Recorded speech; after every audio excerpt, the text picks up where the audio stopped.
All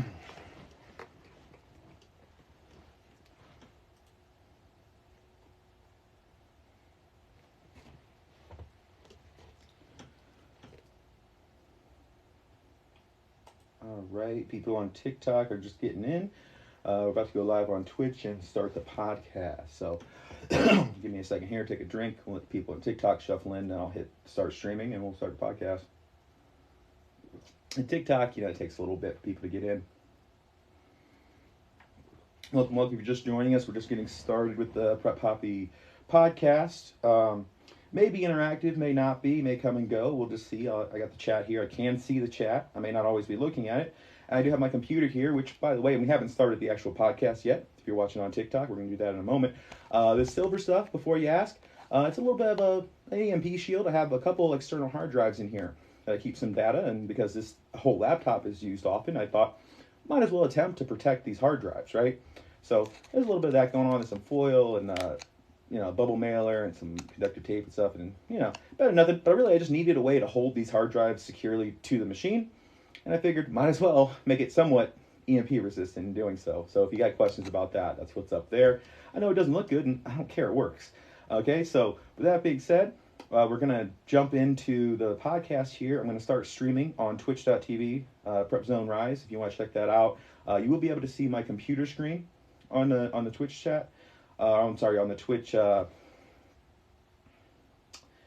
feed, I guess, the stream on Twitch. You won't be able to see that here.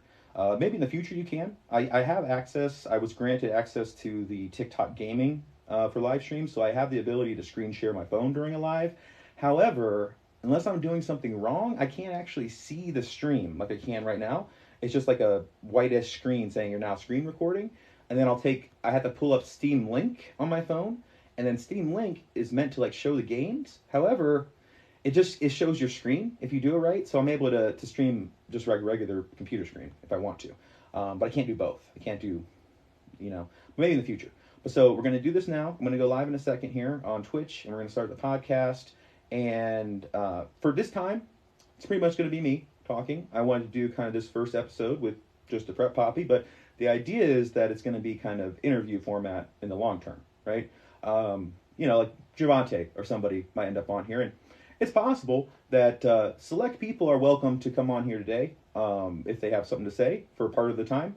And only select people, though. People I already know and know what they're about and kind of the things they would have to say. I don't want to be surprised on my own podcast with, just some random person, right? I can't just trust them. I can't put my name on them putting stuff out here, That being said, we're going to go ahead and do it now. Let me get my camera right on here. Okay, so we're going to start streaming. Get a little drink. All right, welcome everybody to the Prep Poppy podcast, the triple P, the PPP. Your boy loves alliteration, right? He loves alliteration, so that's what we're going with for now, at least. Maybe we'll change it in the future, but I like it. Triple P, the Prep Poppy podcast, right? There was a few other names I tossed around, actually. What was one of them? A good one I really liked was plugged in with Prep Poppy or something like that. But there's already, because anytime you do this, you have to Google around and make sure, because there's a bajillion podcasts out there, make sure you're not taking somebody else's name, because that just gets confusing and it's bad for everybody, right? So Prep Poppy's podcast, I felt was a safe bet. There aren't too many Prep Poppies out there, right? And if they are, they certainly don't have a podcast like me. So we're going to do that. Just so you guys know, depending on what platform you guys are watching this on, currently we are live recording this on TikTok as well as twitch.tv, Prepzone Rise on both platforms if you'd like to see that. The recording will be put onto YouTube, and it's very likely that I'll also be putting the audio on a few other platforms as well. However, between those three platforms, you are having a lot of access already. And I am a fan of a video form podcast because people have the option of just listening. I don't know. I'm not a huge person on just the audio form. I like to have the option, is what I say. I like it when they do both, and that's what I'm trying to do here. So, that being said, that's the podcast. That's what we're trying to do here. Let's get into some topics, right? We are going to touch on, obviously, probably the thing you guys all want to know, everything about the World War III situation with Russia, the situation with China. We are going to touch on that a little bit later. That's why on the Twitch stream, I'm going to be having my computer here so we can look up some stuff in real time. I want to probably cover some few other topics first because there's a lot developing in Ukraine right now, and I figure the longer we wait to cover that, the more up-to-date we're going to be, right? So with that being said, let's jump into some kind of, I guess, less important topics. Obviously, that being the most important topic of the day today, but that's not the only thing I want to talk about. So I don't have a script or anything for this podcast. I am just kind of free-form talking at you. That being said, I more than likely will have at least scripted questions when I do some interviews on here, so you can kind of expect that. And really, I got to do more preparation before I invite somebody on and kind of understand what they're about, and then come up with questions that are going to be interesting and drive the conversation, right? So, with that being said, let's jump into, again, some less important topics than World War III, and we'll get into those a little bit later. And we're not going to go more than an hour with this, FYI, so keep that in mind. We'll get to there pretty soon. Okay, so the first topic I'd like to actually discuss is, probably going to do pretty well on TikTok, to be honest, but that's not why I'm doing it, just because it does involve TikTok drama, right? Now, I think that these kind of podcast formats are a pretty good way to kind of discuss those things. And again, you guys know me. I'm going to discuss these things in a pretty respectful way to everybody involved, but I'm not afraid to kind of speak the truth either, And the truth of the matter is, if you guys know me, and some of you do, and some of you don't, and I hope you guys take the time to get to know me a little bit better. I definitely put out enough content for you guys to do so. But I don't spend a lot of time, any time really, shit-talking other creators or the content they put out, for the most part, provided it's not like attacking me personally, and in which case I feel like I'm invited to respond, right? And that's really the situation with a lot of things. And by all means, I'm not the only person that gets attacked by other creators. Look at Homestead Nate. He gets attacked all the time. He's a great dude.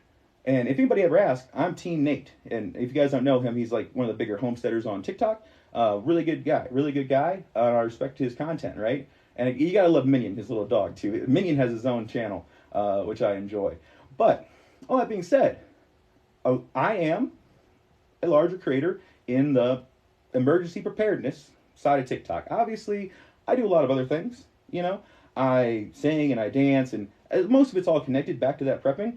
But certainly, I believe, and most people I think would agree, that I'm a very different kind of prepping content creator than anybody else. And I think you can also make the case that the majority of the other prepping content creators are very similar to each other.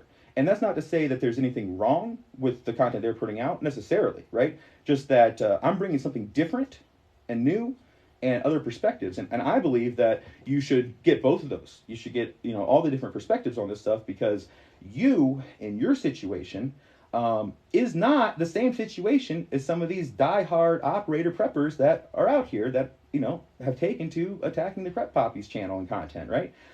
You're not that person. You may be, but the majority of you aren't. The majority of you are not veterans. The majority of you are probably not even in that good of shape and have no tactical training, maybe have very little firearms training, very little of any of that. So these people, and yeah, they are educating you in that space with their content, and I appreciate that. And, it honestly makes me sad because so many of them I followed before they started coming after me.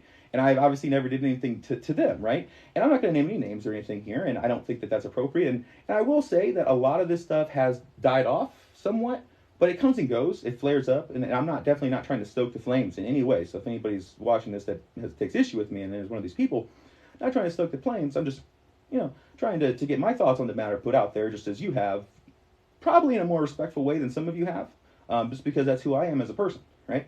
That being said, I want to call out one example in particular, because this one's actually new to me, and it got me thinking about it again. It's not a new video. It was brought to my attention recently, okay? And again, I'm not going to name any names, and I will say that this particular creator, again, I've been a follower of this person. I respect a lot of their content. I don't agree with everything, but I respect a lot of what they've done and their experience as a prepper, right? So this person, again, I won't give you any names, but, let's just say it's a fatherly figure, okay? And I will say, any of these people that have, made either direct or indirect slights at my content and me as a person, none of them, a single one of them, first reached out to me to ask questions or to clear up any misunderstanding or issues they have with my content, right? Which tells me that they're not acting as adults. That tells me that they're not actually interested in the things that they say they are. They're just more interested in causing drama and attacking, because the truth is, I am fairly approachable as long as you do it in the right way, in a respectful way, and obviously in the right platform and stuff. I do get slammed with correspondence on all the platforms. Honestly, Instagram messaging, by the way, is probably one of the worst places to contact me. My email, riskyenterprise@gmail.com, is probably the best way to contact me. And then, of course, TikTok messages are pretty good, but I get a lot of them, right? That being said, okay, I don't want to address, I have no intention necessarily of attacking anyone else's content, right? As I said, I think that it's good for people to hear all perspectives. That being said, I believe that I do need to address a few issues that have been brought up commonly, and the video that kind of sparked this was, again, not naming names, but it's a fatherly figure that's been prepping for quite some time, who, again, I respect as a prepper in a lot of ways. I don't agree with him on everything, okay? And it's not the one you think, actually. It's not the one you think, probably. It's not anybody's daddy, although that is one of the people, right? That's not who I'm talking about here. But this person, okay, and this has been and not to single anybody out, this has been a criticism of me from a number of people. That's just the one that got me wanting to kind of talk about it a little bit more, okay? So, one of the issues that consistently has been brought up by people who really haven't done their due diligence in researching, like, who I am and why I do the things I do, which I put all that out there. I do put a lot of content out there to head against that they just, it's a lot of content to go through to figure things out, maybe. However, this is a stupid issue, okay, in my opinion. But people have taken huge issue with the fact that I've shown you guys a lot of my junk food preps, like, the little Debbie's and the candies and all that kind of fun stuff, right? The feel-good, comfort food, that kind of thing, right? In my bunker. And this person and others take extreme issue with that. One, and I'll be honest here, our culture has a fat shaming component. It really does. Two, there's also kind of like a food snobbery that goes on, in my opinion, in the world. So those two things definitely come into play here. And it's not just like in the prepping space, it's just like in general, that's part of our culture these days. And explicitly in the prepping space, there is even more quote-unquote fat shaming, right? But that kind of goes back to what I talked about before, is that not everybody, in fact, the majority of you guys are not veterans, you're not operators, and you're probably not in that good a shape, right? Yeah, I think that's true. And also a lot of people may be older or younger or whatever, right? Or disabled, XYZ thing, or maybe they're just really depressed and have struggles with keeping a healthy lifestyle. Whatever, right? Those people deserve saving and deserve help getting prepared. And if you gatekeep this stuff, and that's really what goes on, is some of we'll call them the old guard of prepping content, gatekeep this, or try to. They haven't stopped me yet. There's been many attempts. They try to. They don't want me doing this. In addition to all the other people that don't want me doing this for, political reasons, XYZ, explicitly, they don't want me doing things differently. Okay? I don't know if that's an insecurity or what. In my mind, the videos I put out don't have to affect them at all. Okay? And if you're putting out compelling content and you're making your case for your side of this is how you should do things with prepping, you should have no worries about the things I say misleading your followers or whatever, right? If you're doing a good job at what you do, you should have no worries about me pulling your followers away, okay? And leading them down a bad path, as you assume, all right? But second part of that, okay, going back to the food stuffs, that is not in any way all or the majority of the food I have prepped. Obviously, I'm not an idiot, okay? That is what happens. Okay, so this particular person that again, not singling them out, but just as a reference, it says he's been prepping for 30 years. Great. Cool, bro. However, people also like to make the case that I'm one of these new preppers. I am not at all a new prepper. I have been prepping since I was a teenager, which equates to about 15 years or so of prepping. And again, I have documentation of that being a fact. Okay, I've been in prepper groups. I was pretty big on Facebook prepper groups. I don't want to show you those exact ones because they're like local, but like for years I've been part of the prepping community and studying this stuff. So to imply that I'm one of these new trendy preppers, although I'd like to be kind of trendy because I'm trying to get those people to be better prepared, and like those are my audience in a lot of ways, to get them from A to B. Well, thank you for the roses. It's just that's my goal. That's the target audience for me. Whereas for some of these other people, their target audience may be some of these operators that are trying to be preppers and stuff, right? And I believe that people who aren't those people deserve saving as well. And I love those people too. Because I love everybody ultimately. I get disappointed in people's behaviors. But you know what I'm saying, right? So that being said, I do have a lot of junk food in my preps. But I also have, chests full of canned fruits, a chest full of canned vegetables, hundreds of pounds of rice, flour, sugar, like everything MRE. I started with the basics, and then I've been prepping for 15 years. I can afford to have a decent sized supply of this other kind of junk food stuff, right? I can afford to do that. And I believe, and you'll never change my mind, that once you have your basics covered, it's a never-ending process, right? Prepping. You keep getting better and better and better and improving your situation, improving your outcome. And for me, an outcome where, yeah, the shit hits the fan, but I have all the basics covered, and then I can also have some of the comforts of life and things that I enjoy, that's the goal. It's not about surviving, it's about thriving at a certain point, right? You figure out the survival as best you can, and you're always working on that too. But you start to get time to put into the thriving part, and that's important because you want to make sure that life you're fighting so hard to save is worth living afterwards, right? And there's a lot of ways to do that, and certainly snack foods and candy and whatever else isn't the only way or even a required way, right? It's just a way that can make things a little bit better depending on who you are, right?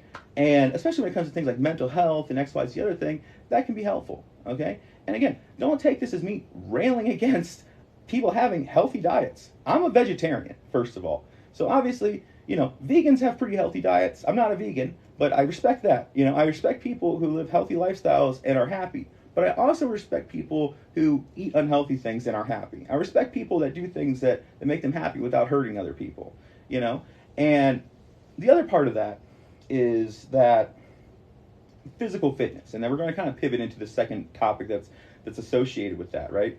So my physical fitness, I'm overweight, right? Basically, I'm overweight. You can look at me, okay? That being said, am I strong? Yes. Do I have endurance? Yes. I go hiking and stuff, and I take little breaks because I'm moving a lot of weight, but and I go camping and stuff, and I do all kinds of stuff, but I take little breaks and catch my breath sometimes, but that's about it, I will keep going. I have that will, I get into this death march mode where my legs will just keep moving, just death march basically, right? That's all well and good, okay? My fitness could be better, and it certainly could be worse, but I'm strong, I know how to fight, and I know how to shoot, and I've proven all those things, okay?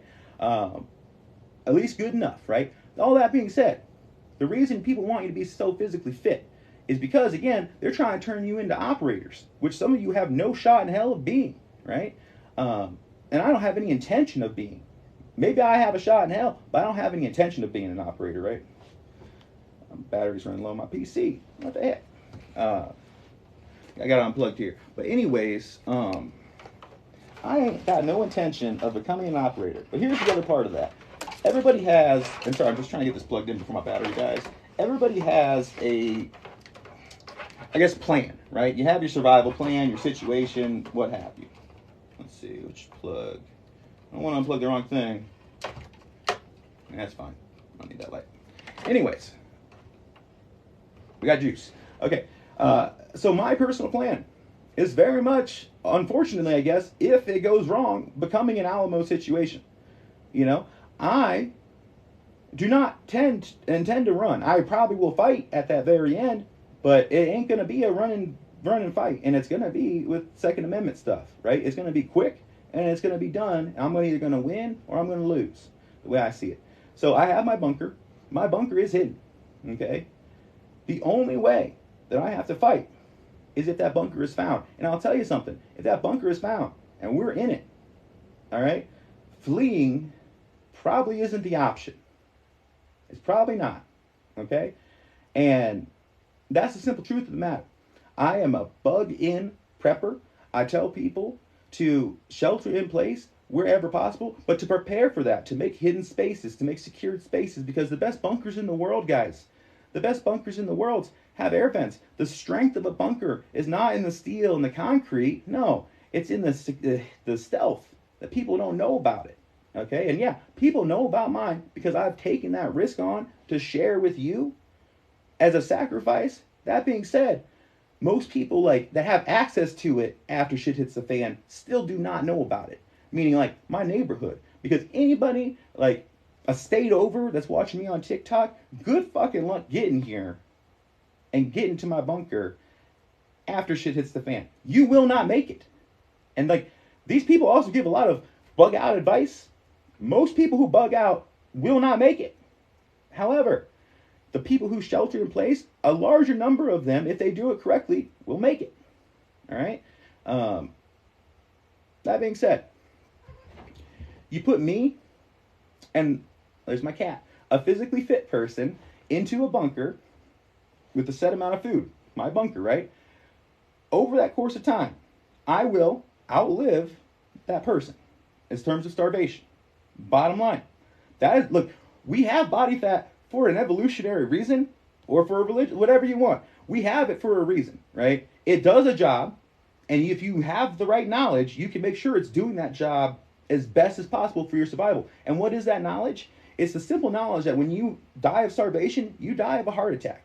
More than likely, that's how people actually die. Because your body does break down muscle and fat when you start to go into starvation mode. But what it can't really get from that is enough glucose for your heart and your brain.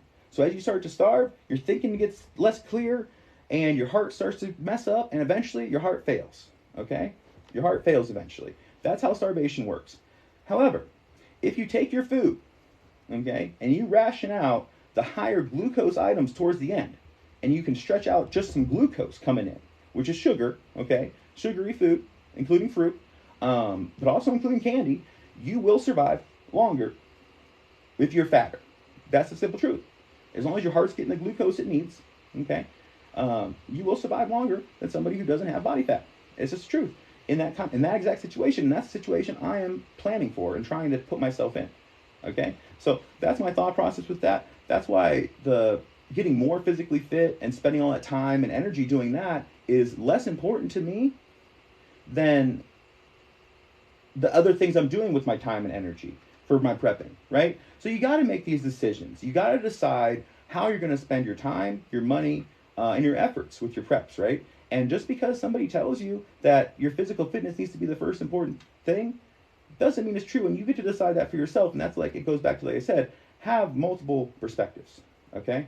Have multiple perspectives and work with what works for you. Work with what works for you. Whether that's me or not, that's fine. I still know that I'm a good person and I try to entertain you. So it's probably still worth watching if you don't agree with everything I say. But I also think if you don't agree with everything I say, there'll be something you'll come across that's going to help you. And that's how I feel about all these other creators. Even though they attack me, they put out stuff that's helpful, but they also put out stuff that's not, And I'll give you one example of that, just for just to give you an example. Okay, let's call it that. The freeze-dried bucket meals.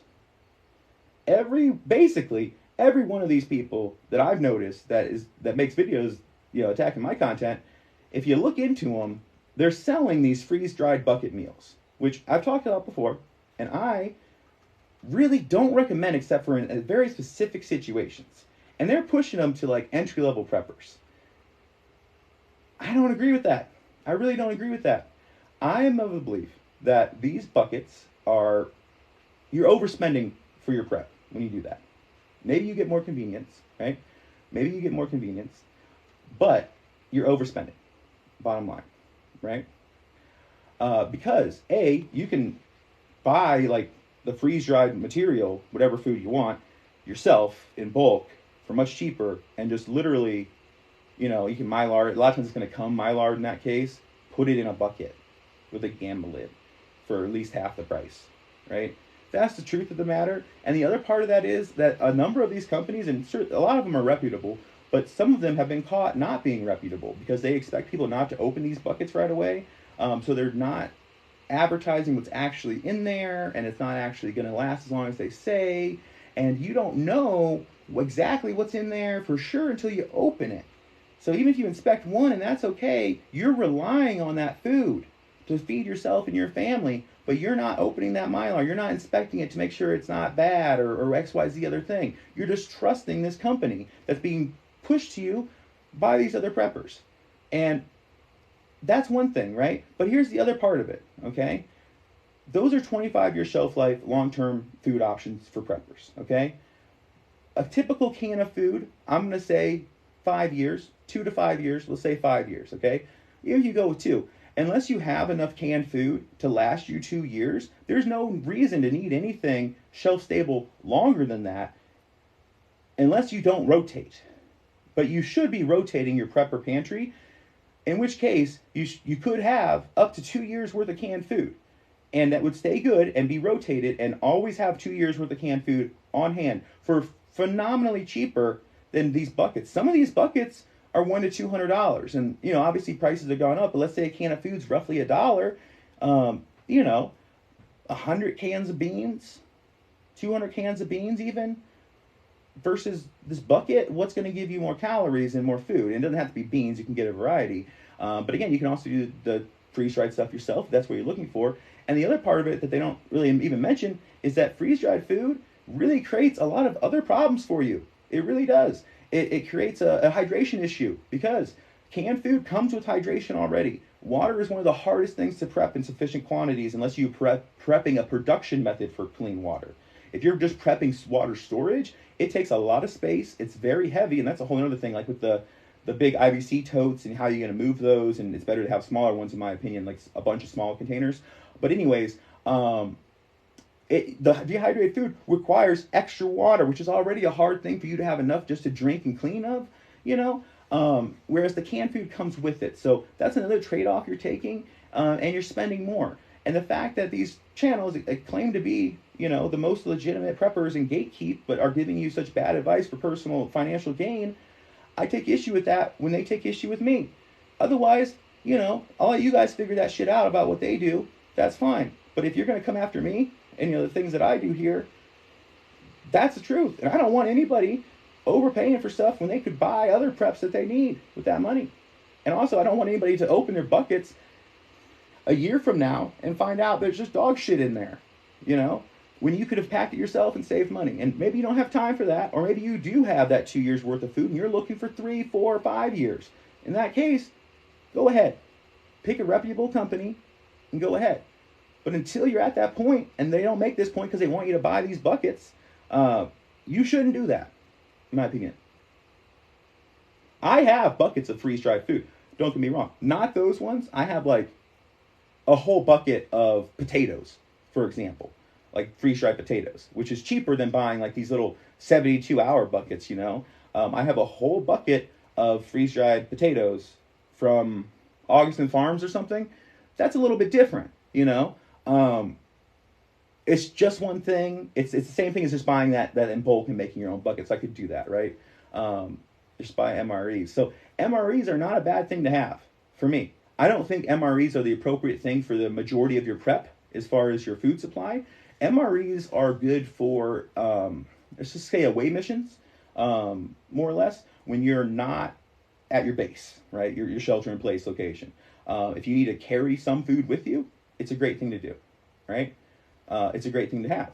However, they for the calories you get in a shelter-in-place situation, making the majority of your food be MREs is quite expensive compared to not, right? There are much cheaper ways. And I will also hazard you just as a little tip, and honestly, we should probably look at some of the Russia situation here soon. Let's say like probably about 11:30 Eastern time we'll end it here, so we got like half an hour or so we got a lot of time.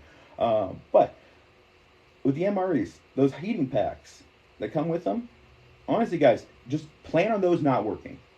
You might get lucky, but the ones we get, especially now with COVID and everything, like Sopatco and some of these companies, the food's fine, but it's older, and the heating packs, they weren't reliable always to begin with. The heating packs probably aren't going to work, so you're probably going to want to, you can eat it cold, depending on what it is, I think. Maybe all of them. I think maybe all of them you can, but you don't want to, right? So you can just boil those the things that come in them in a pot of water, if the heating pack doesn't work, FYI.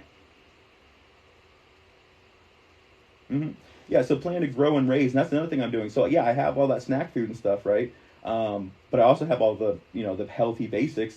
I have way more of that than I do the junk food.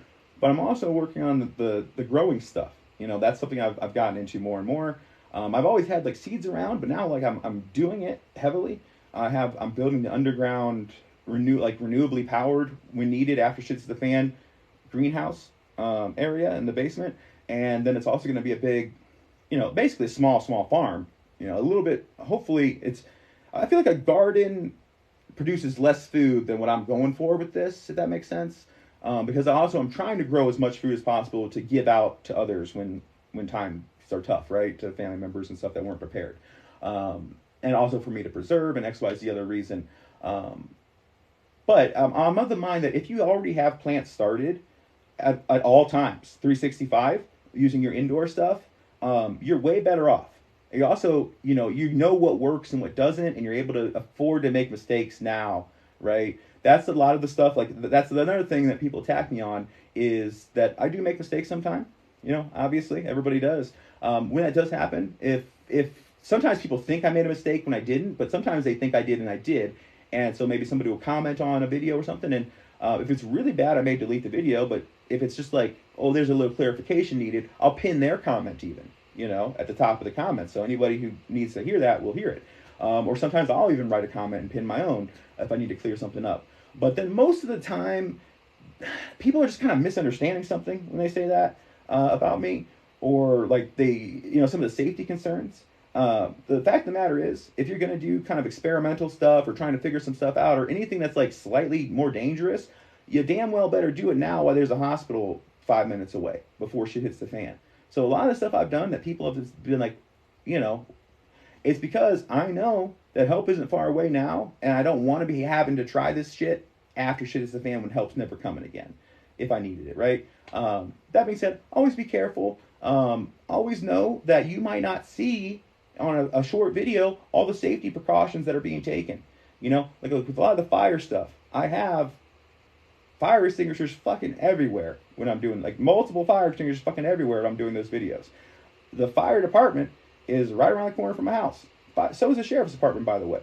And I also have, carbon monoxide detectors where needed. Like, I have all these safety things, and I do tell you guys to have those things, but you might not pick up on that on every single piece of content you see, But then again, it just comes back to common sense. And the other part of that is there's a lot of things that I do here, so you don't have to. Definitely. Like, especially with some like the plant stuff, and that's probably the last topic I want to get on because I caught a lot of hate for that. The mystery root. You guys remember the mystery root? There may be a playlist dedicated to it, but there's certainly videos out there if you go back. Some are probably on my YouTube. So, the mystery root. It was a root that I ate a small amount of, and I got sick. Basically, I found it in my backyard. Right? Caught a lot of hate from that, from people who honestly should fucking know better if they actually watch the content around that, right? I like to learn from nature, and I like to learn from primitive skills, and I like to take what I learned there and mix them with kind of some modern stuff, right? That's kind of like my approach to some of this learning with the gardening and the foraging and all that stuff, is learn what ancient people, native peoples have done, learn from that, learn from experimenting and stuff too myself, and then obviously research and stuff, the modern stuff, right? But the way that edible plant identification has always been tested is what I did, you know. This is the method if you need it re-explained. And I had a video like right before I had eaten it where I went through all these steps. I had several videos talking about this. But you come across a plant in the bush that you think you're hungry and you think this is edible. This is what you do, okay?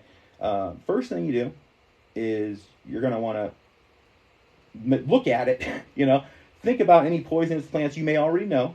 You're really you don't need to identify what it is first. You need to identify what it isn't. Make sure it doesn't line up with anything you know to be toxic, right? Or even look suspicious to be one of those things, okay?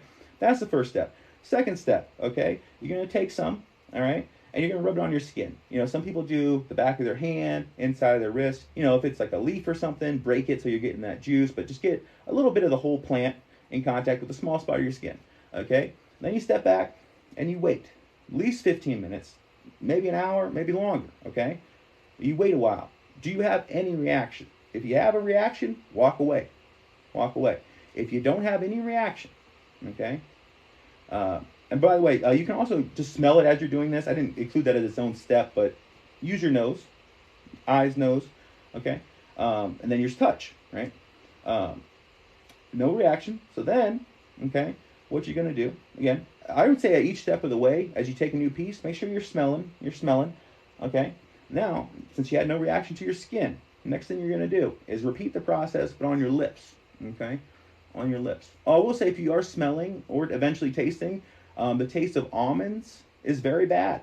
Don't eat that. Typically, strong bitter flavors are bad, okay? Some things are bitter that are okay to eat, but some things aren't. So keep that in mind.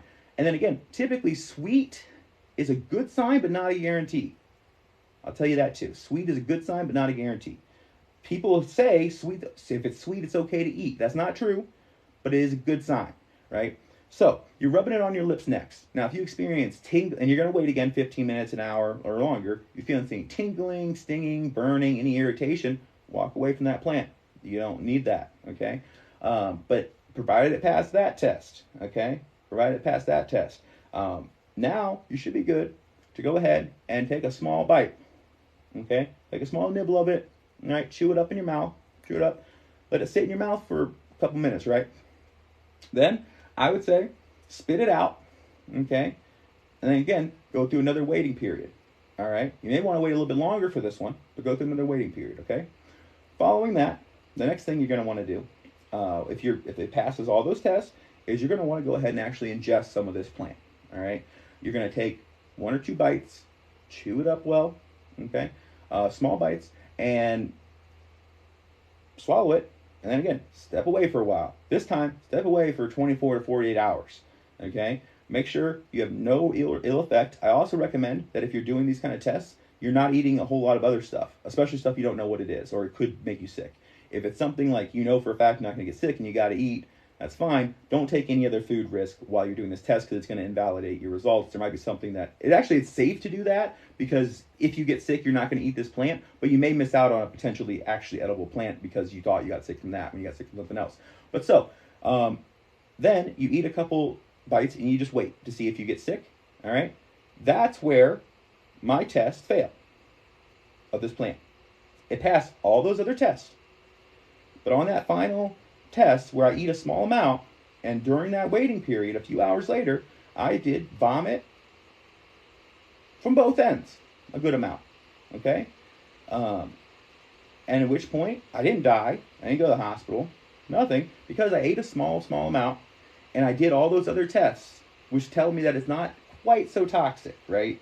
And so what we decided that it is, and we don't know for sure, and that's the other part of this, is we were doing this in winter, meaning it was a root, and there was a little bit of brown stem sticking out of the ground. That was it. So whatever this plant looked like before winter, we had no idea. And obviously, you want to know what a green part of all seasons of a plant looks like before you eat it, but you're not going to have that opportunity if you're surviving. If you're lost in the wilderness and it is winter and you need to find food, you got to do what I did. And so I did it for you so you don't have to, right? Like, I did it for you so you don't have to. But what we decided that it was more than likely, it was a young pokeweed plant. okay? Which pokeweed is consumed both as food and as traditional medicine with the Native Americans. What that medicine does is what it did to me. It makes you shit and vomit.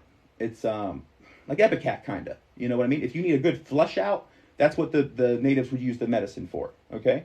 And pokeweed grows all over. It's very popular. If you look it up, you'll recognize it. It's got those like little red berries, and you get green leaves. But certain times of year, if you process them right, people eat the leaves and they make a poke salad, and apparently it's good, and they don't get sick. But you have to do it at the exact right time before those leaves are contaminated with the toxin, and I forget what the toxin is. But again, it's in moderate doses, especially in small doses. It's medicinal in that it's going to flush you out. Okay, which was not my intention. I was not looking for a flush out. I did not enjoy it. Okay, I was looking for a sweet, and it tasted like a sweet carrot, by the way. Okay, but it didn't. And again, I know what like poison hemlock looks like, and I know what XYZ other poisonous plants around here look like, and I knew it wasn't those. And I spent a long time trying to research this, asking TikTok. And you can look. I have videos being like, "Hey, you guys, if you're herbalist or whatever, can you help me figure out what this is?" You know, and then I showed doing some of the testing, and then waiting and I waited longer than those 15 minutes. Like I waited like over a day from the skin to anything else, right? And that's all documented. But yet still, I got a lot of hate for that. But I maintain to this day that what I did was not only correct, and it was a great bit of content. But you really, really, really gotta kind of come at it knowing all of what I just told you, I guess. And not everybody does. I understand that, but I did put it out there. So it's on people's own volition to go beyond a 1-minute video. You know, if they have concerns. If they don't have concerns, that's fine. But for stuff that's important, it's out there. You know, it was out there at the time. It's out there now. And especially if somebody's going to go out through the trouble of making attack videos about it, and like a lot of them, and riling people up, you probably should do that diligence, is what I'll say. But that being said, okay, let's go ahead, actually, and we're going to hop on some news feed here. If you're watching on Twitch, you can see this, my computer screen, okay? Let's see. Let's check the Twitch strat. Why is the screen so scuffed? Well, now people are saying it's good. I don't know. I can only see the Twitch stat when I pull up the Twitch screen. All right, so let's see here. We're on the world news section first here. Okay. Well, right here, Bloomberg's talking about it's like their latest update feed about the invasion. So let's just see. Oh, wait. You want me to subscribe? No. Watch. If you guys are watching on Twitch, you're gonna like this. Assuming this is a Java pop-up, I need to hit right click. And this is a great tip. If you ever get those pop-ups on news articles that tell you can't read unless you subscribe, you can just turn those off. But so you right click on it, you hit inspect, and that brings up the console basically for Chrome. This is for Chrome. I use Brave, which actually pays me to use it. It pays you to use it too in crypto, and it's more secure and stuff. But it's based on Chromium, so everything Chrome works within it. But anyways, so then you go to the settings, I believe. The little gear symbol at the top right. And again, you guys can see this happening on Twitch. And then you want to hit disable JavaScript. Okay? And once you hit that, you refresh it. And then as you can see, if you're watching on Twitch, that pop-up went away. It doesn't always work. Sometimes if it's not a simple Java pop-up, which most of the time it is, it doesn't work. Let's try to refresh this again. Let's see. Yeah, I think Bloomberg's not going to let us do it. But we can get the first part of it at least. We can get rid of the pop-up. We're just not going to get the whole article. So let me do that again real quick. Okay, so anyways, let's just, I can talk about it before we get some of the news happening. So obviously we know that there was a shelling this morning in Ukraine. Again, I'll say allegedly, but it was by the Russian-backed separatists, which people are trying to say that it was the Russian-backed separatists, not Russia. They did it on their own. What does Russian-backed mean? Man, screw you, Bloomberg, by the way. We're going to go somewhere else. Russia-backed means not on your own. Where did they get artillery from? Russia, because they have their backing. And hell, you know what else? where they get their instructions from, the Kremlin, to do this, okay? And guys, these are not just Ukrainians who on their own decided they want to be Russian separatists. They're not, guys. Read a book. Read a book about clandestine operations and how these things actually work. Because I'll tell you, I have.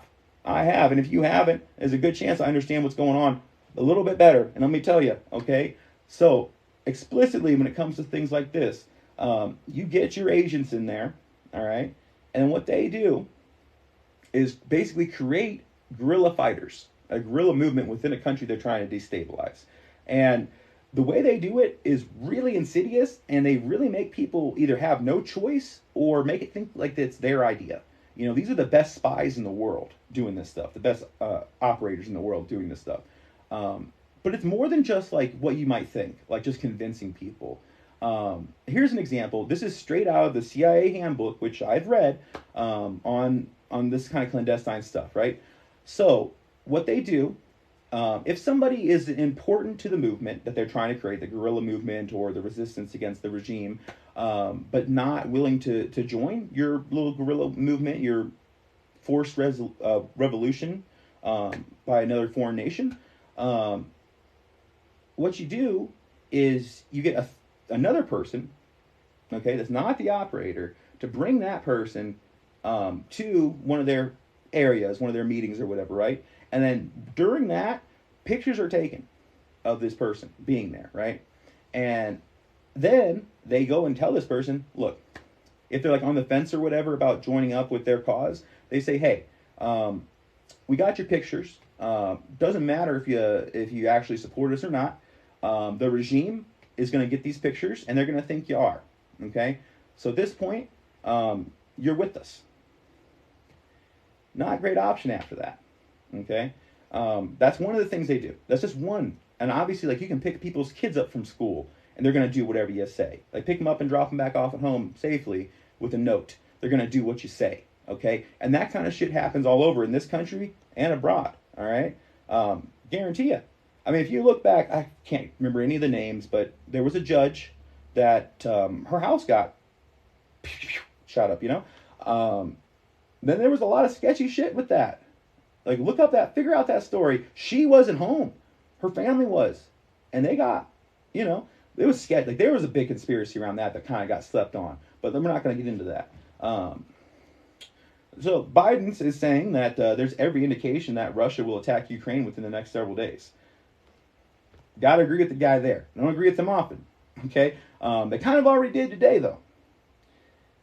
They really did today. But that being said, they did. And it was Russian-backed separatists, but those are just like a guerrilla militia. It's a Russian militia, basically, instead of the Russian regular army. All right?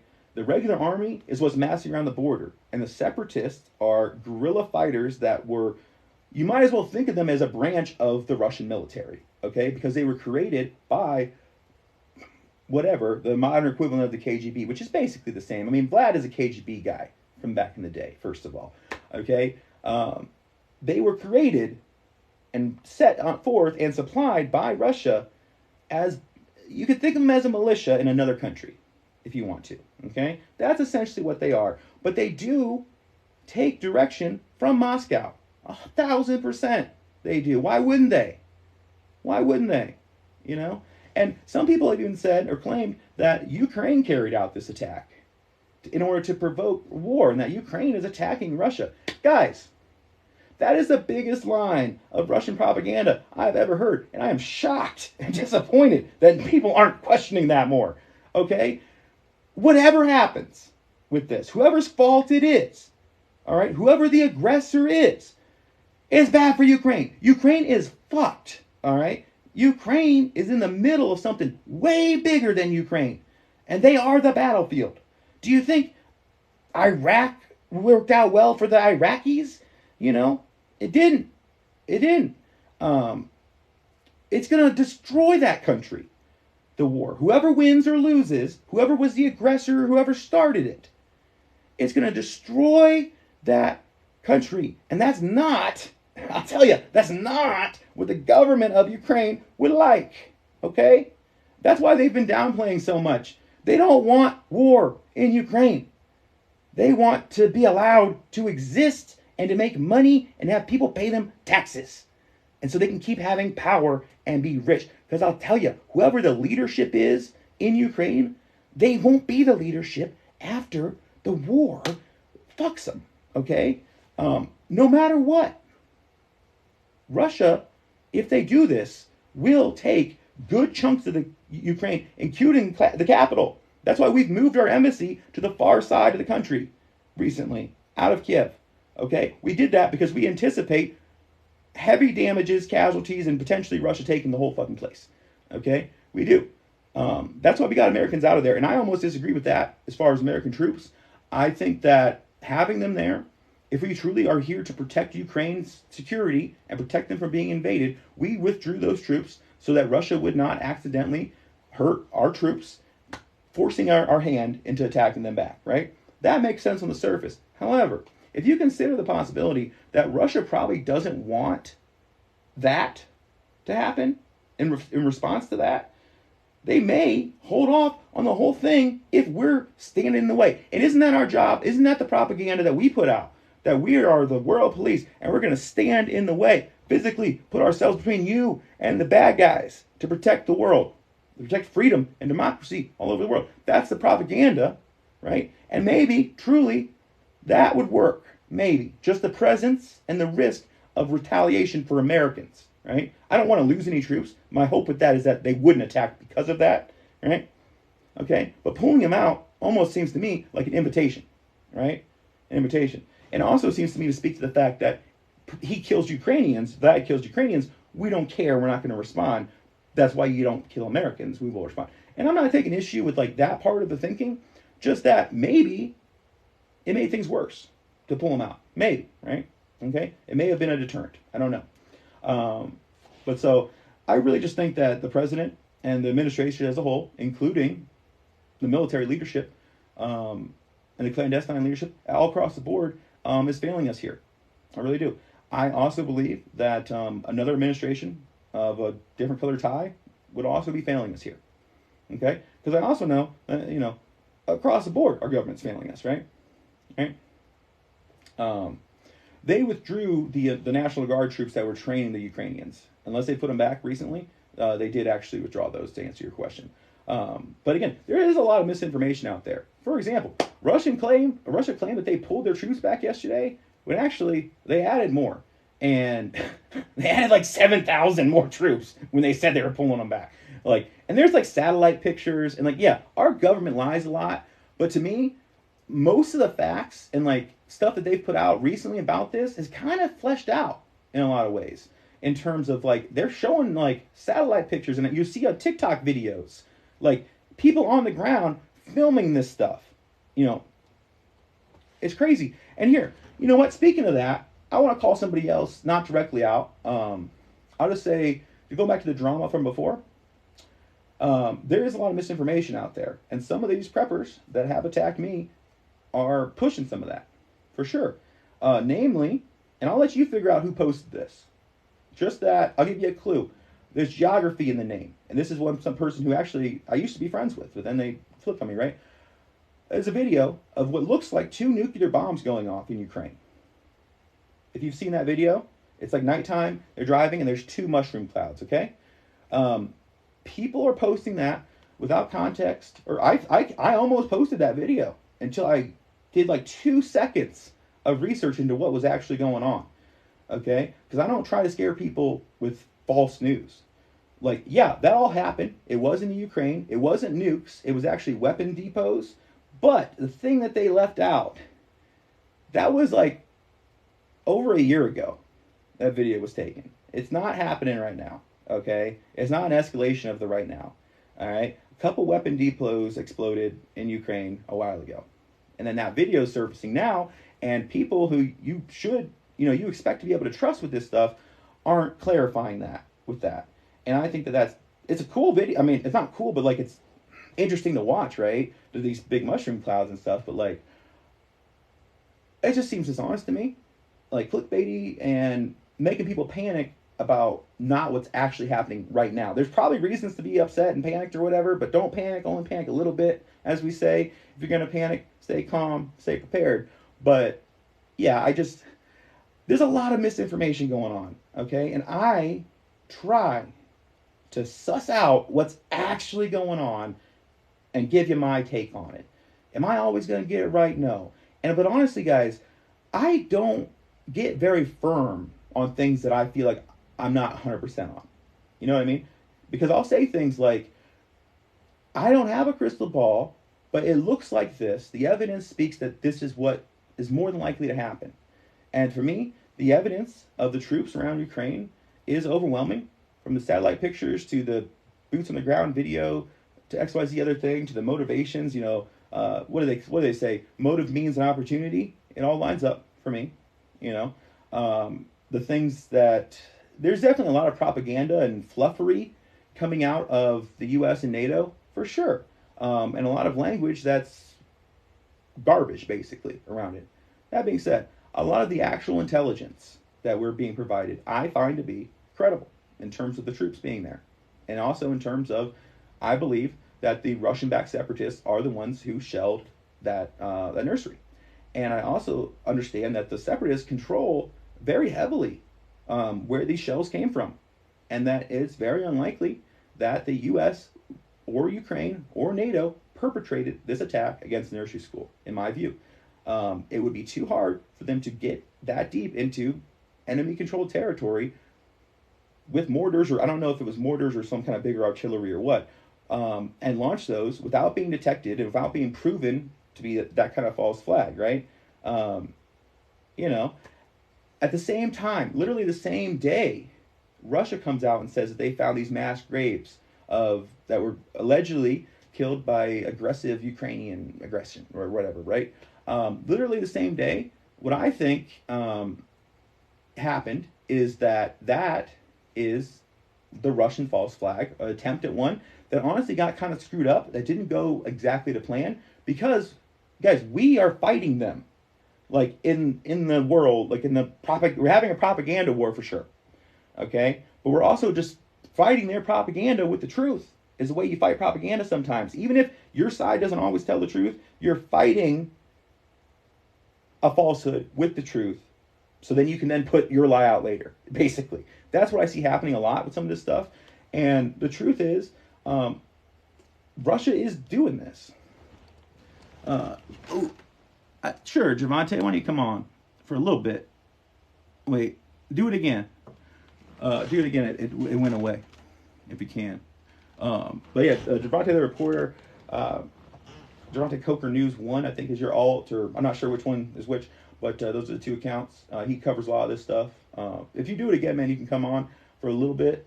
I don't think I can tell you, but it popped up and then I didn't hit accept quick enough. Let's see. Let me turn it off and back on. Blah, blah, blah, blah. Honestly, we're getting close to the end, but all right, it says it's on. Yeah, I don't have the ability just to pick you. You have to do it again. But anyways, maybe he'll get in here. Maybe he's not. I don't know what you got going on, dude. But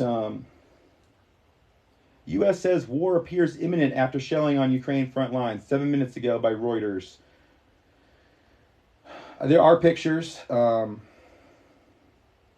Yeah, guys. I mean, hold on. I'll show you this. I'll show you on TikTok too later, but just so you're not watching on Twitch. You see that? That's the nursery school, and that's the hole in the wall. Okay, you guys can see that. You get a better view on the Twitch stream though, but just so you guys get a little peek. But yeah, this is my first time seeing it. So I'm just kind of looking at it and seeing what I can see. If there's anything useful, it probably isn't. It's just sad. But yeah, it's a hole in the wall, probably 3 or 4 feet wide, a little uneven shaped, bricks all over the floor, kids' toys everywhere. No children were injured in this attack.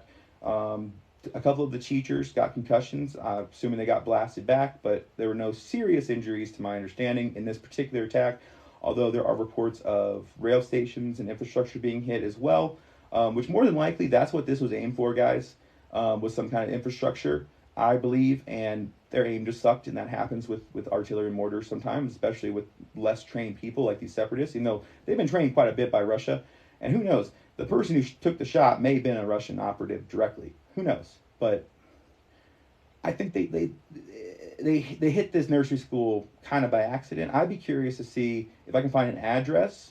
Let's see. Or something in Ukraine. I doubt it will tell me, and then kind of see what's around there on Google Maps. So if anybody does find the address, if I can't find it right now, we can look into that later. Or do that on your own. Figure out where exactly this place is and look around it. Like, look within, like, I don't know, a mile around it or whatever, and see, is there anything that you would think would be an important target around that nursery school? And I would hazard a guess, probably, and that aim with these things isn't always perfect.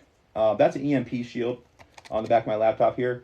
It's not, there's 2 external hard drives in here, okay, wired in, and I had to put something on here to hold them in place anyways, so I figured I might as well make it conductive and have several layers and stuff, and make a simple little EMP shield, which may not work depending on the strength of an EMP. It's better than nothing, and I had to get these put on here somehow anyway, so it doesn't look great, but it works. But yeah, so I'm just reading this article here. If you're watching on Twitch, you can see it with me. Let's see. I'm going to read to you. U.S. President Joe Biden on Thursday said that there is now every indication Russia was planning to invade Ukraine, including signs Moscow was carrying out a false flag operation to justify it after Ukrainian forces and pro-Moscow rebels traded fire. Moscow, for its part, ejected the 2 officials from the U.S. Embassy and released a strongly worded letter accusing Washington of ignoring its security demands.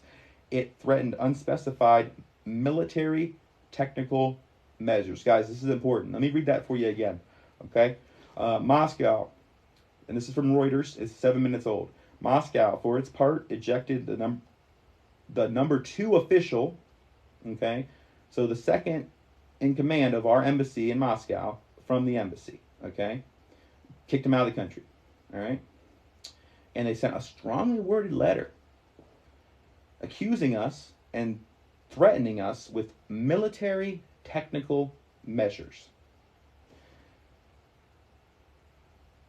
Early morning exchanges of fire between Ukraine and pro-Russian separatists, again, they're Russian-backed separatists, raised alarm, with Western officials who have long warned that Moscow could try to create a context for invasion, saying they believe such a scenario is now unfolding, basically.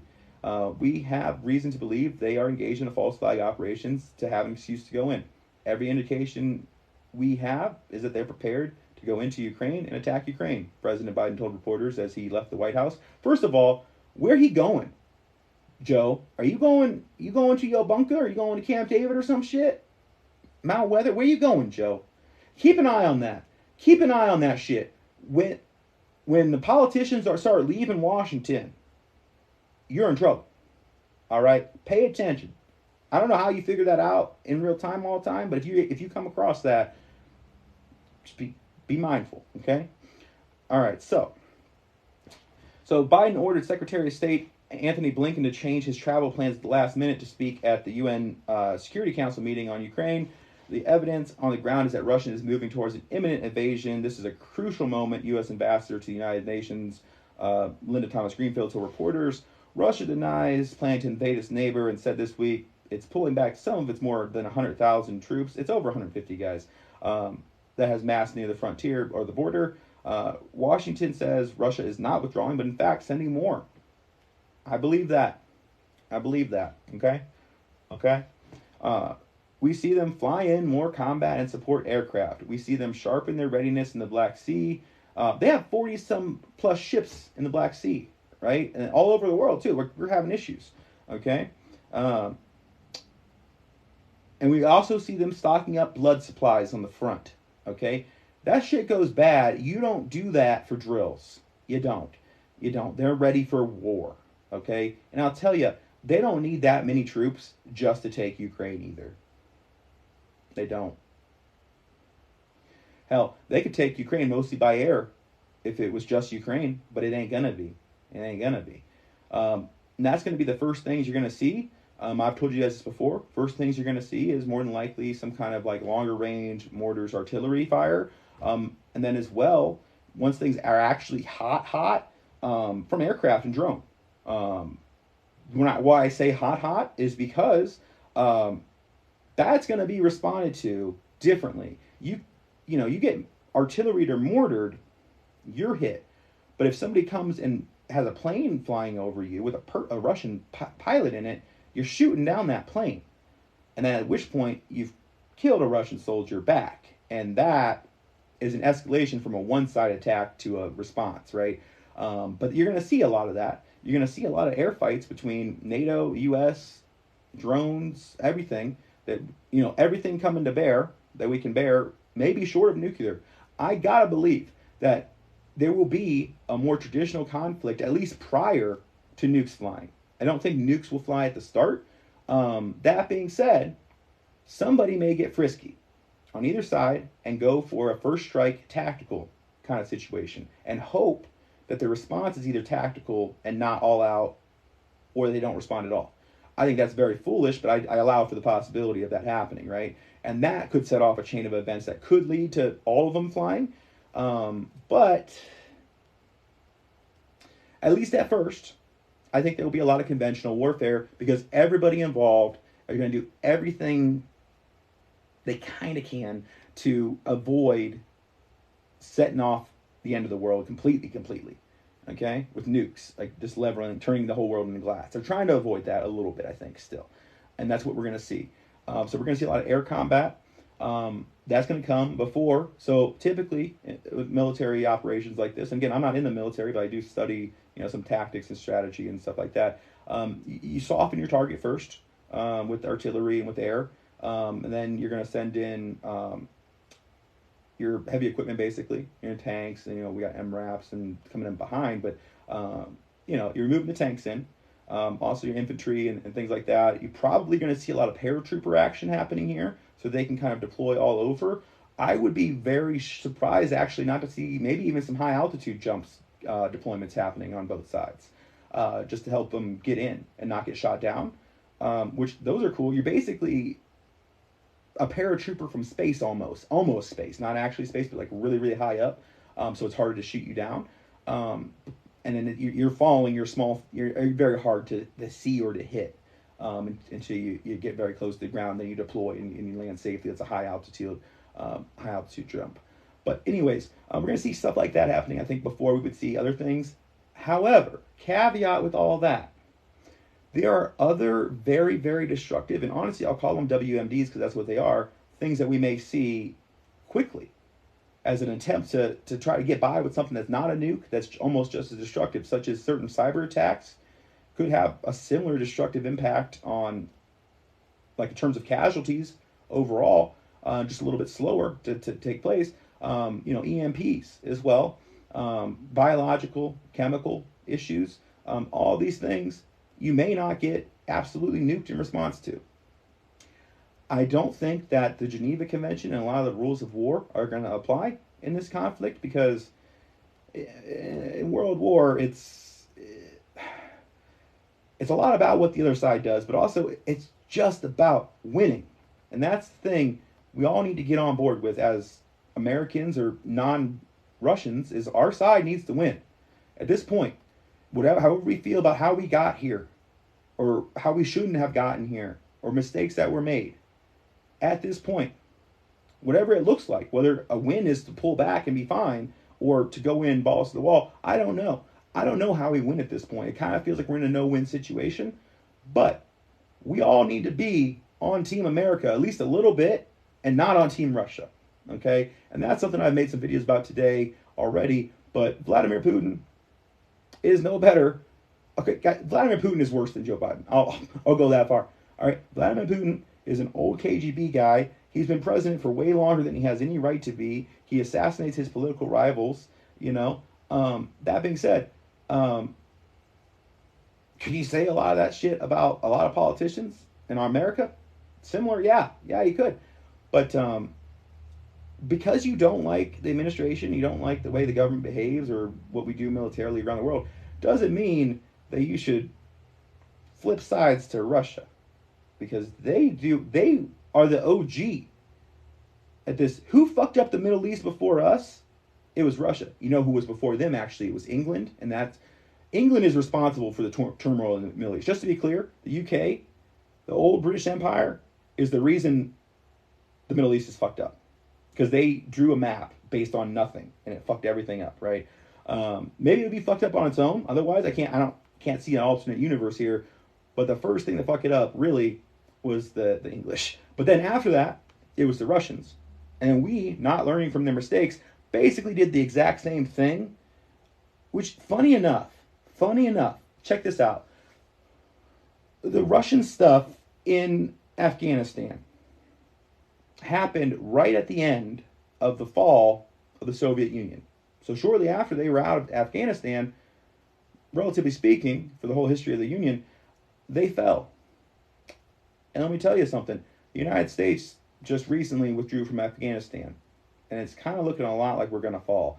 And I've, it's kind of started to study even more like the collapse of the Soviet Union to kind of get some context. And the biggest thing that was a nail in the coffin for the Soviet Union, and this is something that I could see as a possibility some ways, but it's not right there yet, is that the various states that made up the Soviet Union, basically, which are places like Ukraine and Belarus and Kazakhstan and these other places, they basically seceded from the Soviet Union all at once. And the Union was very weak at the time, and they didn't stop them from doing that. They didn't have a civil war about it. It was almost like weirdly amicable. I don't really understand, I wasn't there, how that played out. But that's kind of like the mechanism of the fall as it happened, what it looked like. Could you see a large group of states splitting from the federal government? Possibly, in the United States. Depending on what, like, if the federal government no longer has the ability to keep them from seceding, I think a lot of states probably would. I think a lot of voters in states would vote on such a thing, and they would at this point, and to just let their state, still work with all the other states and everything, but not be beholden to the federal government. I think a lot of states would do that at this point. States like Florida, Texas. Just to give you a couple examples, probably like Montana and a lot of states certainly. And they're all over though, like geographically all over. So it's not like a North and South civil war. It's just like all around you, right? And I don't think it doesn't benefit anybody if that happens, if there's fighting about it. Like, I'll tell you what, if my state decides to secede from the Union, along with a bunch of other states, I'm not going to side with the federal government, okay? Because I'll tell you one thing, at least the way I look at it, okay? I am a citizen of my state. And my state participates in this greater union, okay? But what that means to me is, while I'm also a citizen of this greater union, first and foremost, I am a citizen of my state. That's the way I view it, okay? Not everybody does, and I'm not saying that's the way the Constitution or the law is. Kind of is, kind of isn't.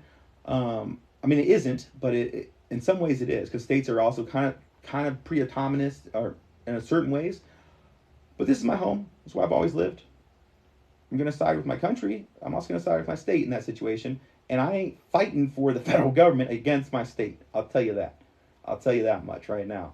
I hope neither would you, because they don't deserve your fighting for them against the states. Because maybe the states don't either.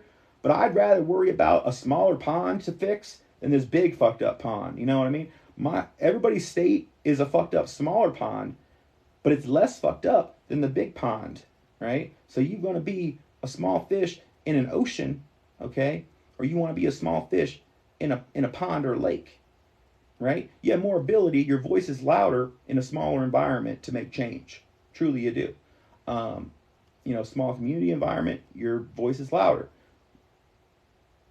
county, your voice is loud. Like, a state, your voice is less loud than a county, but more loud than at the national stage. And at the national stage, your voice is less loud globally, but you know what I mean? Like as an individual, not as like an elite person. The more people speaking, the less loud you're able to be. So the bigger groups we have, the less the individual matters in terms of decision making in a way. Like it gets divided. There's only so much to be made and it gets divided up as a pie, right? So being in a smaller government or smaller geography, as long as we still can maintain, some semblance, that might happen. Is what I'm not saying that this is what should happen with the states. I'm saying if it did happen, that's how I would respond is, positively to not supporting the federal government and supporting my home. But I'm not going out. I have nothing against any other state, I'm not going to go to war with some other state. I was going to defend my home if need be. That's it. That's it in that situation.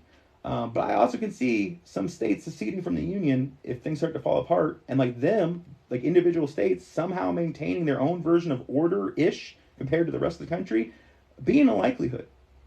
Because states do have national guards. States are set up to be a continuation of government. They have their own continuation of government plans. You know what I mean? Like, if there's no contact with the federal government, or they decide not to have contact or support from them, they have plans, like these disaster plans, that some of them may work. And so there may be functional state borders, I guess is what I'm saying, and functional state governments that survive longer than the federal government, maybe not even forever, but during a collapse situation, you probably almost certainly will see that before the states themselves collapse, is what I'm saying. Okay, so that's something to expect, and that's just a lesson we can take from the Soviet Union's collapse as far as what it actually looked like in the mechanism. But that being said, we have gone over an hour for the podcast, and I think we're going to actually cut it here. I do appreciate everybody watching here on whatever platform you're watching on. Just to remind everybody, we are live on TikTok right now, and this is how we're definitely going to do it. We might add to it, but we're not going to take away. We're live on TikTok right now. We're live on twitch.tv, Prepzone Rise, the same name on all these platforms. We're going to post this video on YouTube, and very possibly I'm going to look at the recording. I may put some of it on just TikTok, little TikTok clips, something like that. May put some on Instagram, whatever. So that's where you can find it. You can obviously find my TikTok, YouTube, all those links on prepzone.org. This is Luke with prepzone.org, owner, founder of that company, I guess, brand, I guess.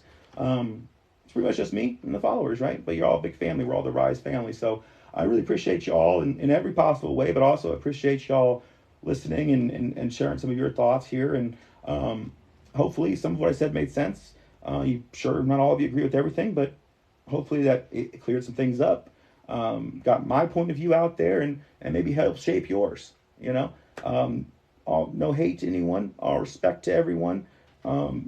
I wish everyone the best, happiest lives they can possibly have, regardless of circumstances. Everyone, okay? Everyone. All right? I love y'all, okay? Everybody stay safe, stay informed, stay happy, and maybe most importantly, stay kind, okay? All right? All right, love you guys. See you later. This has been the Prep Poppy Podcast.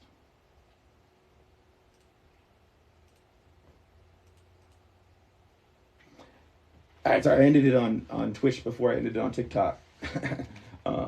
Just so I have the Twitch recording, maybe. I may use the TikTok one. I may use both. I don't know. I may just put them both up there. Why not? So we can kick it for like a couple minutes if you guys want to chit chat after the stream's over here now. Bloop, bloop, bloop. All right, I'll scroll back through some of the chat here real quick. See, you guys are getting the extra. Or people left. Never leave until I leave. Hey, what's up, Mark? I hope you guys like that. What did you guys think? Especially if you've happened to catch the whole thing or most of it. I did say at the start it wasn't going to be that interactive because there's things I wanted to talk about today for the podcast's sake. And so I did interact a little bit, but it's also just not that ideal because other people viewing the podcast on other platforms won't see the chat. So I got to repeat what you say. And if I answered every comment or changed course with every comment, you guys know me, how lost I get and stuff, distracted. So it just wouldn't make for a good podcast. So, yeah. What's up? How do you prep for water? Now, I'm not going to do a whole Q&A here. I'll answer you, but just so everybody knows, we're just kind of chit-chatting about here at the end of the podcast, or off the podcast now. But for prepping for water, we actually that podcast is going to end up on various platforms, so you can watch that. You can watch it on Twitch right now. It saves the recording for 14 days. You can watch the whole thing right now on my Twitch, Prepzone Rise on Twitch. Link at my website, prepzone.org. One of the things we talk about is actually water. It was in the context of something else in food storage, but water is one of the hardest things to prep in terms of weight and space it takes up, right? It's easy in some ways in the fact that it's fairly cheap, and it's fairly accessible, and it lasts a long time, right? But it's hard in that it takes up a lot of space. It's very heavy. You need to have proper storage, and if that storage fails, you can make a big mess, right? And ruin a lot of stuff. And again, that storage failing can include things like freezing, frozen water bottles burst, okay? Frozen water gallon jugs burst. 5-gallon IBC totes can burst if they get frozen enough, probably. But that being said, you do need to store water, Store as much water as you're comfortable with as far as just space allowed and your equipment or like your containers and stuff. But there are a lot of people that can live in a small apartment and they should store some. They find some room for some water. You can put a few cases of water somewhere for an emergency that lasts you a week or two. Anybody who lives in any apartment can find space for that. But after that, you want more water than that. A couple of different things I'll share with you. One is the mindset at a certain point is to have water storage in abundance as much as your situation, and to have that filled with water. Okay. But the most important thing, and I'll apply this to even bug out bags, especially bug out bags, because weight's such a big concern, is being able to produce clean water in the field, basically, or in your environment. Okay. Whatever you do, you're never going to store enough water for the long term. You need to have a way to get more safely clean water, okay, as clean as possible. So easiest entry point with that is, things like a Life Straw or water filter. And guys, again, if you go to prepzone.org and go to the cool small companies section, I have that affiliate link that gives you 15% off on the Aqua Bear, which is like a Berkey. It's just a little bit better of a Berkey, but 15% off. So it's I want to say around 200 once you take that off. I'm not sure exactly the inflation and everything was at the second, but 15% off whatever it is. And you can get that option, which is tabletop, does a few gallons at a time, because the straws are for emergency, get a quick little drink, up to a juice box volume maybe at a time. And then, you could sit there and drink for a while, but that's about what you should expect. Sometimes they come with that little pouch, for emergency, get a quick little drink, up to a juice box volume maybe at a time. And then, you could sit there and drink for a while, but that's about what you should expect. Sometimes they come with that little pouch. But one of those tabletop ones can do a few gallons at a time, which is really what you want for water for cooking with. And, you don't need to filter cooking water quite as much if you're just worried about biologics, but that might not be the only thing you're worried about. The Aqua Bear filter, again, 15% off, prepzone.org. Risky 15 risky with the Y, all caps, if you want it, but it's also listed on the site. It has a filter that removes nuclear radiation from water, some kind of fancy aluminum something or other, I think, that removes nuclear radiation from water. Right?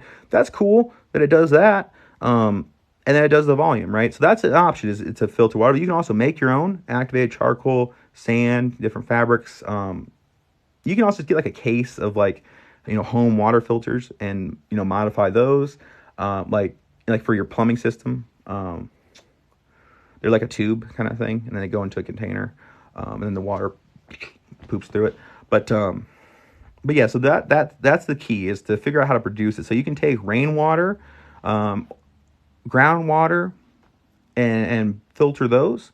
You may not need to filter either of those depending on your situation. The groundwater should be safer to drink than the rainwater, depending on your location and any contamination to your environment, especially with whatever the shit hit the fan may be. If there is a radiological component, if there's a nuke that went off and there's some fallout, you should be fine if you have a normal residential well inside, like underground, that doesn't. So I gotta be careful how I say this, because you need to understand exactly the situation that this is okay in. Okay, so I'll tell you mine, because mine would be okay in that. My well, the whole system is inside my home in a concrete room. Okay, the hole in the ground is in a concrete floor in a concrete room. Okay, that's entirely underground, actually. Okay, on top too, with like brick and stuff on top as well. That's where my well room is. And my well, that pipe goes straight down. I don't know how deep it is exactly. It's very deep, right? Comparatively. Like I've seen how long like my parents' well was when we pulled it up. I never pulled this one up. But it's quite long. It's quite deep. So all that earth is completely filtering out the fallout particles before it gets down to the water table. None of that radiation from fallout is getting into the deep water table that these deeper wells go into. If you have a shallower well, that may be a concern. So that's why I say, and also, like, if your well head is outside, and honestly, most people's are, if it's inside like mine, and there's no access to the fallout getting into your well, you're probably okay. But this is the other very, very important part of this. You need to own a Geiger counter before you're trusting that. Okay? Very, very simply, it should be okay, but you don't know what's gone on. You don't know if your neighbor's well got popped open or something and some fallout went in there, which again, it'd be too small for the amount of water. And like, it's not like a big cave full of like an ocean of water down there. It's dirt and stuff. Like it's not, there's not a lot of this particle movement that you would expect in all the time. Sometimes there's pockets, but sometimes it's more of like a sludge kind of stuff. And that's not what you want, but it's not like a big tank is what I'm saying. It's complicated. It's the ground. It's the earth, right? It's groundwater. Okay. It's a water table, right? But that being said, even in that situation, it's probably okay. But if you have a Geiger counter, you know it's okay. And if you don't, you never know for sure, right? So, that being said, again with water, okay, producing is important. Storage is important. Another tip, if you do have, apartment, small space, and you want to have more water, buy those collapsible water cubes that don't take up almost any space at all. You can buy a bunch of those. So like you don't want like your whole house full of water containers in everyday life everywhere. But if shit hits the fan, you could put 30 gallons of water on your floor, no problem. Like in containers on your living room floor, and you wouldn't care because you have water. You might not want that every day because it's ugly or whatever. But like if you have the containers, the empty containers that aren't taking up space because they're collapsed, and they're also really cheap, those ones, you can fill those in like a lot of shit hits the fan situations. You're going to have warning while your water's still flowing that, hey, I need to fill my containers. And then if things end up being okay, if you do it prematurely, you just empty them out, But having containers on hand, if you don't have the space to have the water on hand, is key too. But so I have a well, and that's my plan for water. There's fucking water. I am never going to worry about water. I'm surrounded by water all the time. But rain is an option, obviously, and wells and stuff. I also have a sub pump, which I can draw water from if I need to for a low amount of power. Not the cleanest water, but I filter it. But then my well. So I have probably a month or two, at least, worth of actual water in containers stored at least. And when that starts to run dry, I'm going to refill it from my powered well, okay? And I'm going to power my well, more than likely, with my dual fuel propane generator for a few hours. Again, every month or two to refill my storage. And then that power is not being used. I have probably 100 pounds of propane to run on that. It's going to last me a while.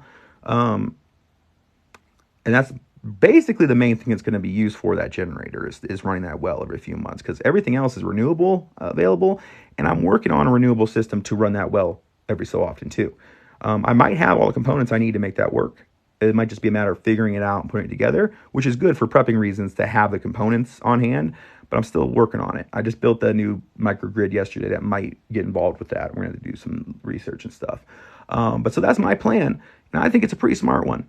Okay, I have the ability to power my well, honestly, probably multiple ways. I have a ton of redundant water options. I have a ton of filtering options. I know how to make filters, but I have them already. I have the materials. I have activated charcoal, you know, pounds of that. I know how to make that, and I have the ingredients available.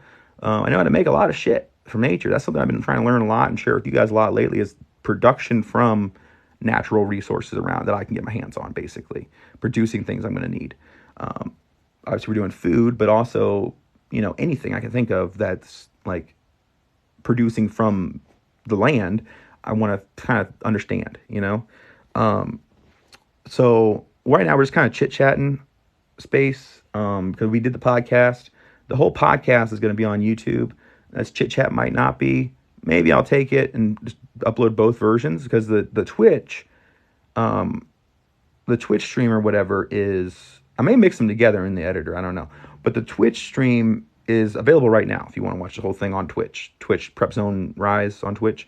It keeps like your previous streams for 14 days in the replay. So you can watch the whole thing, like an hour or so of podcast. But this is just kind of chit chat after the show. But yeah, so with the water again, if you really think it out and you plan appropriately, water can be figured out and moved on from. For me, more or less, that's where I'm at. I have a few water-related projects in mind that I would love to do. I'd love to have a hand pump, which I just not trying to afford that right now. And I also just don't know for sure exactly which one's going to work and all that. And I have some ideas on that, but that's on the back burner, because again, I have several other plans for water. I also would like to build some kind of rainwater collection system, because I need to do some gutter work anyways. I need to do a lot of work around my property and stuff, and some permaculture and stuff. I need to do like some landscaping, like dirt moving landscaping, not necessarily the plants. For water management, like the way water moves, I need to make some changes, I think. But I want to try to set up a rainwater collection system that is always working, and it runs rainwater from wherever into my basement garden, basically, and automatically is there to water the plants. But also, I might put some water storage tanks that it goes into first, in the basement, something like that. That way I'm storing rainwater, and it's not a huge amount, but I'm also just straight using it to water the plants. And I think plants probably like rainwater better than sink water or well water, I would think. Why? Just because that's what they get in nature, and I try to learn from nature, but it's free water. So that's somewhat back burner, but higher up than the hand pump for sure for my water situation. And then it may be for the plants today, and I don't need it to be. I can obviously do it with my well pump now, but having that set up could be for me tomorrow if I needed to. It's just about having those redundancies, and it's especially good if your redundancies are serving in another purpose until you need them. If they can do more for you, keeping in mind that for this it's fine, but for other systems that may put wear and tear on your redundancy, and then you could be in more trouble. But for this, it's actually good. Thanks for the rose, by the way. For this, it's actually good, I think, for to have that working ahead of time and watering the plants. And also, if I probably would automate it too, to water it on a cycle. I would just use an aquarium pump and a timer, which again, I've stocked up a handful of aquarium pumps for various shit like that, that's kind of stuff I would like to invest more in and have more of the hardware stuff, more motors and things like that I can really tinker with and make things out of. And slowly but surely, I'm trying to get my hands on stuff like that and salvage things too and get my hands on stuff. But it can be hard sometimes. I need to we're going to go to the thrift store more, but money's tight with, the TikTok thing. It's fine. The money's fine, but it's tight, with some of this stuff, but that's to be expected. Money's tight for everybody. You know what I mean? But no matter what happens, because we're prepped, even with money stuff, we're fine. And I guess, we don't get into, personal finances that much, but I'll tell you, my personal finances are just as prepped as the rest of me with this stuff. We'll just say, I have a good chunk of change set aside just to help for surviving right now, if needed. I preferably won't. I'm trying to, make money and stuff different ways and all that. But I won't be crude about it. But I'll say that there's 2 digits before the first comma, if that helps you.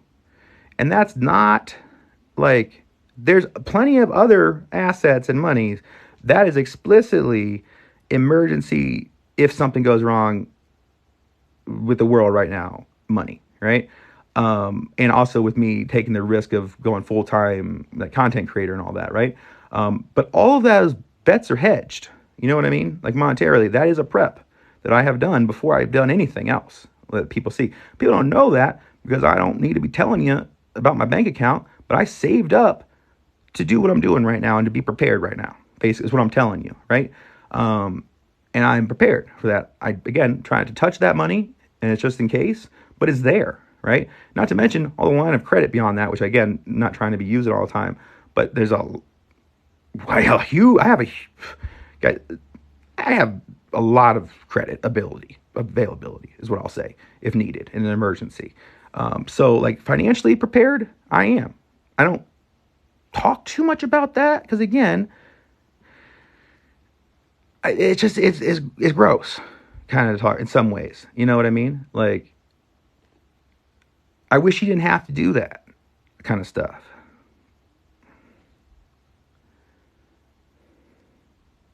And I'm not proving myself, but like, it is kind of like good advice to you separately to understand where I actually am with some of that stuff, because you may try to go down similar things or have to. It's smart to have some cash, like not just like what we're talking about. Just because I said the word cash, it could be any form, but cash explicitly too. Look at those protests and the truckers and like how their bank accounts got frozen. Had all their money not been in a bank account, really, if it had been in cash or honestly crypto, like they couldn't really shut it off. You know what I mean? As long as it's not in one of these big exchanges, if it's actually like hard crypto, you could probably be okay but cash certainly. So cash is good. Cash is real good, just so the government can't freeze your accounts, or if the bank's getting cyber attacked. Because I tell you, banks in Ukraine were cyber attacked by Russia the other day. Right? I do. Honestly, my thing, I'm so used to rotating. I rotate my cash. I would like to get some more out with everything going on. And I probably will, but not right this second. But I have, if I had to pay bills, I could have something, but I would like to have more cash at this point in time, especially what we've seen out of, Canada and also out of Ukraine with the cyber attacks on the banks. I think it's smart to. The danger of cash truly is that it could get damaged or stolen, right? And it's gone to you forever. But that's kind of true with the bank now too, if you think about it. Even if it's stolen by the government. So that's where it's difficult. But, or, cyber attacks and stuff, like shutting down the banks and the ATMs or the power grid. Yeah, eventually cash won't matter, but there'll be a window where you may want to acquire a little bit more stuff that you've been holding off on, and it might not be appropriate to shoot yourself to that stuff at that point yet. And cash may be the only way for you to get that without also going to jail / being a fugitive for a little bit before they realize that the shit's too far gone anyways. But you may still need to get that stuff, right? So having that cash puts you at an advantage for a limited but important critical period of time, in my opinion. And so that is important. I will say that crypto is okay, but it suffers a lot of the same problems as the bank money does, right? In that it's harder for them to freeze those assets, but if there's any kind of internet shutdown or power shutdown, it's hard for you to access those assets, right? Is the thing. Or to actually spend those assets too, if you can't access them, if you are able to access them. It makes it very difficult for that, right? So that's to keep in mind. And my advice with that is to have stuff in all the categories. Same with my investments and stuff. cover your bets. Spread it. Whatever you got to do with that monetarily, spread it out. Spread it out. That's what you do. Spread it out. Okay? Well, we talked about it in the podcast, so I won't touch on that again about the school. But yeah, actually, guys, so yeah, I mean, we did like an extra half hour chit chat here. If you guys want to catch the original podcast, the hour or so of that, you can do that on my Twitch right now. It's on there. It automatically goes to video for 14 days and then it deletes. So for the next 14 days, you can watch the hour podcast, Prep Poppy Podcast. I like a little alliteration. And then you guys got an extra little half an hour chit chatty here. Pretty good. It's going real good, except for, the war and stuff. But I'm going to let you guys go, because I could sit here forever. Might go live later. I don't know. I got some stuff to do. I got a lot of stuff to do, because, we're going to fucking war, actually. But I kind of want to do this podcast today anyways, despite the news. And I thought, we talked about some of the stuff I want to talk about, but, I'll talk about some of this war stuff, and we did. And, in this little after party we've had here, we've got some good topics, water and stuff and financial preparedness and those things. So happy with what we've done here today. I'll see if TikTok gives me this video. I'll tell you what, I'll put this whole stream on my YouTube, as well as the Twitch stream, which is like a shorter version of this. And you can see my computer screen. I will say for this particular podcast, there wasn't as much on the computer screen just because of some of the subject matter. But in the future, it could be a lot more content on there. And also if we have guests, which we will, that aren't coming through TikTok, they may come through a video call on a Twitch. That will be only viewable through the Twitch, and you'll just have me talking to my computer on TikTok, but you'll have that. So make sure you are following my Twitch. And if you like gaming content, I do that once in a while. I would do a lot more Twitch gaming streams if people were watching them, to be honest with you. And I just, Twitch is newer for me. I don't have built a lot of people there, and a lot of my audience is not into that. So, or they just don't know that I have that. But there's plenty of gaming content on my YouTube. You can kind of see what you get with those. And, even if you have an account, Twitch is owned by Amazon. So if you have an Amazon account, you have a Twitch account, by the way, you just sign in with your Amazon. But, toss a follow my way or something, just because it helps me get other followers. Even if you're not going to come back and watch, it helps me get other followers that will. And, the Twitch channel is going to have stuff like this and the podcast, but it's also going to have the gaming. So, the gaming is just easy for me. It's enjoyable. I talk to you in commentary and stuff, and we play, and a lot of them are survival games. And we also, if, people are watching, we'll talk about it a little bit. So Twitch is good. It's important to me. It's not big for me yet. I like it to be, is what I'm saying. And hosting a lot of this on Twitch is going to be a good way to do that. But then again, guys, if we go to World War, and this is what I'll leave you with. If we go to World War and China becomes involved, and they may. They've been kind of quiet lately. They've done some stuff in Russia's support, but we know what side they're on. They're waiting and seeing. This is a test for them to figure out what we're going to do. TikTok will go away for all of us. It will. They won't allow this to continue. And rightfully so. They shouldn't at that point. Honestly, I would be heavily, if I was at the DOJ and the Department of Defense and the White House myself, it would be a top priority for me right now, as much as I'm a creator here, to heavily investigate the national security concerns around this. They're legitimate. They're legitimate. That's all I'm going to say. I've talked about it before. You can watch my YouTube videos on that. Can't talk about it here. But there are legitimate concerns about that. So this may go away in that situation, and I think it's very likely. So make sure you go into prepzone.org. I'll tell you, prepzone.org. It's easy to remember. Prepzone.org. That's my website. All my links are there. A lot of other stuff's there. My store's there. My blog's there. Everything me that I've chosen to give you so far is there. We're actually going to do a kind of a redesign here soon. One of my followers is in that space, and she actually did a whole like sitemap and suggestions and stuff for me. It's AI if you know her, but she's been helpful. So we're going to do that, and probably the podcast is going to end up being showed on there. But the thing about it is, on there is my YouTube feed and my Instagram feed. So even if you don't have those apps or use those apps for content, all you need to do, especially if TikTok goes away suddenly, is go to prepzone.org. In addition to having the links for all my apps, including Clapper, by the way. I like Clapper. It's slow to upload, and the jump cuts in between cuts are too jerky compared to TikTok. I don't like those two things. They can fix those, though, and I anticipate that they will eventually. And that's just because they got cheaper servers than TikTok is why it's slow. And the jump cuts is just a technology thing that'll work out. But that being said, TikTok may go away. Prepzone.org is a landing page to find me again, because I won't go away until I can't anymore, right? And TikTok might go away before the rest of the internet. And also, feel free to sign up and give me your email on the site. Thus far, I have not sent anybody an email from that, if that makes you feel better, for months of having it. Okay. Will I? Probably. The main purpose of it, though, I may use it to communicate some things with you in the future, but the main purpose of it is if an emergency happens where I have no ability to contact you and there's important stuff I can share, I can email a large group of people at once. Because I think email will be the last thing to go if the whole internet doesn't go at once. It's like things are being shut down, like social media gets shut down.